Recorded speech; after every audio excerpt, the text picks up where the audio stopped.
தோட்ட தொழிலாளர்களுக்கு தற்போது கிடைக்கும் சம்பளத்தில் வாழ முடியுமா? இது தொடர்பில் சிந்திக்க வேண்டிய காலமே இது. பெருந்தோட்ட தொழிலாளர்கள் நாளாந்தம் எதிர்கொள்ளும் துயரங்களை நியூஸ் ஃபர்ஸ்ட் இவ்வாறு பதிவு செய்தது. சுமார் 3.5 வருடங்களுக்கு முன்னர் கைச்சாத்திடப்பட்ட 450 ரூபாய் சம்பளத்தில் தொழிலாளர்களின் வாழ்க்கை நகர்ந்து கொண்டிருக்கின்றது. அடிப்படை வசதிகளற்ற லயன் அறைகளில் வாழும் இந்த மக்களின் நீண்டகால பிரச்சினைகளுக்கு இன்னும் தீர்வு இல்லை. ருவான்வெல்லை முரளியோய தோட்டத்தில் இந்த காட்சிகள் எமது கேமராவில் பதிவாகின. நடக்க முடியாத தனது பிள்ளையையும் கவனித்துக் கொண்டே இந்த தாய் பெரும் துயரங்களை எதிர்கொள்கிறார். ஒரு மாசத்துக்கு எங்களுக்கு அந்த செலவு பத்தாது. சாமான் கொண்டாலும் பத்தாது. ஸ்கூல் பிள்ளைங்களுக்கு ஒரு 3000 கிட்ட போகுது செலவு. ஒரு மாசம் சம்பளம் எடுத்தா எங்களுக்கு பத்தாது. நாங்க மருந்து செலவு, வீட்டு செலவுக்கு, பிள்ளைக்கு ஸ்கூல் செலவு, எல்லா செலவும் பாக்குற நேரம் பத்தாது எங்களுக்கு. இவை தோட்ட தொழிலாளர்களுக்கு மாதாந்தம் கிடைக்கும் சம்பளத்துக்கான ஒரு பற்றுச்சீட்டு.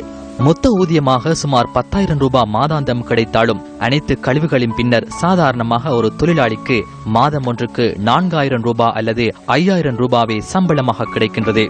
சப்பாத்து இல்லாம எங்களுக்கு பிள்ளைகள் ஸ்கூலுக்கு போக இயலாது. சப்பாத்து இருந்தாப்போ அதுக்குள்ள மேஸ் இருக்கணும். நாங்க மாசம் ஒவ்வொரு மாசமும் 10,000 12,000 கடைகளுக்கு கடன். இப்படி கடனாளிகே வாழ்ந்து எங்களை கொண்டாந்து இந்தியாவில இருந்து கொண்டாந்தாங்க. நல்லா வாழ வைப்போம் ஆனா அண்டையில இருந்து இன்று வரையில் கடனாளியாக வாழ்கின்றோம். கடன் சுமையில் வாழும் இவர்கள் கிடைக்கும் சம்பளத்தில் அதிக தொகையை கடனுக்காகவே செலுத்துகின்றனர். அத்துடன் தொழிற்சங்கங்கள் மாதாந்தம் இந்த அப்பாவி தொழிலாளர்களிடமிருந்து 150 ரூபாவை சந்தாவாக அறவிடுகின்றது.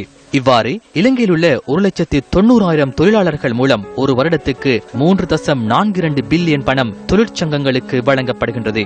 சிலர் நினைக்கிறார்கள் எங்களுக்கு உணர்வு இல்லை என்று. எங்களுக்கும் உணர்வு இருக்கின்றது. அதனால் நாங்கள் சரியாக வாழ்ந்தால்தான் உங்களை ஆட்சியில் அமர்த்தலாம். இந்த அனைத்து கட்சிகள், தொழிற்சங்கங்கள், முதலாளிமார் எல்லாம் வாழ்வதே எங்களுடைய உழைப்பினால்தான். சேமிப்பு என்பதனை தமது வாழ்வில் இன்னும் காணாத ரப்பர் தோட்டங்களிலும் தேயிலை தோட்டங்களிலும் தொழில் புரியும் தொழிலாளர்கள் மற்றவர்களின் சேமிப்புக்காகவே மாதாந்தம் சந்தா செலுத்துகின்றனர். இதுவரை காலமும் நாங்கள் கை நீட்டி வாங்கிய சம்பளத்தை மீதி பண்ணியோ பேங்கில் இட்டோ எதுவரை மீதி பணம் காசு கிடையாது.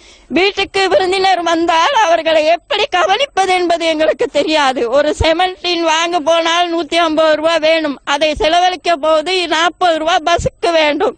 தொடர்ந்தும் இவ்வாறு தோட்ட தொழிலாளர்களாக வரலாற்றில் பதிவாகி வாழ்ந்து கொண்டிருக்கும் இந்த மக்களது எதிர்காலத்தை வளப்படுத்தும் வகையில் செயற்படுவது அதிகாரிகளின் கடமை என்பதுடன் அதற்கான சிந்திக்கும் தருணமே இதுவாகும்.